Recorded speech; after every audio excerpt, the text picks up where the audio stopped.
Fearless സ്റ്റേജിൽ നമുക്ക് സമാധാനം ഉണ്ടാവും. കരുതിയ കാര്യങ്ങളൊക്കെ നടക്കുമ്പോൾ നമുക്ക് സാറ്റിസ്ഫാക്ഷൻ, സംതൃപ്തി ഉണ്ടാവും.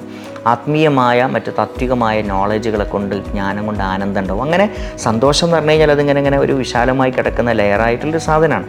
ഏതായാലും മനസ്സിലായല്ലോ സാധനം. ഒരു ഹാപ്പിനെസ് എന്ന് പറഞ്ഞ സാധനം നമ്മുടെ ലൈഫിലെ ഏറ്റവും പ്രാധാന്യമുള്ളൊരു സാധനമാണ്. മൂന്നാമത്തെ തൂണെന്ന് പറയുന്നത് ഹെൽത്താണ്, ആരോഗ്യമാണ്. അത് ഒന്നാമത്തതിനോളം പ്രാധാന്യമുണ്ട്. കാരണം ആരോഗ്യം ഇല്ലെങ്കിൽ നമുക്ക് ബാക്കി ഒന്നും ആസ്വദിക്കാൻ കഴിയില്ല, വേറെ എന്തുണ്ടായിട്ടും കാര്യമില്ല.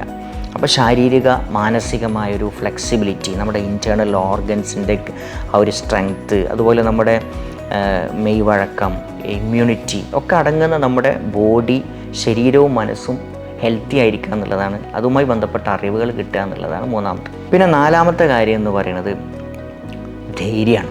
ഒരു മനുഷ്യനെ വിജയിപ്പിക്കുന്നൊരു ഘടകമാണ് ധൈര്യം, ആത്മവിശ്വാസം, കോൺഫിഡൻസ്, ആർജവം. ആളുകളോടൊക്കെ എന്തും തുറന്നു പറയാനും ഏത് ഉന്നത തലത്തിലുള്ള വ്യക്തികളോടും സംസാരിക്കാനും ഒക്കെയുള്ള ഒരു പക്വത, ആ ഒരു ധൈര്യം, കോൺഫിഡൻസ്, ഇതാണ് നാലാമത്തെ.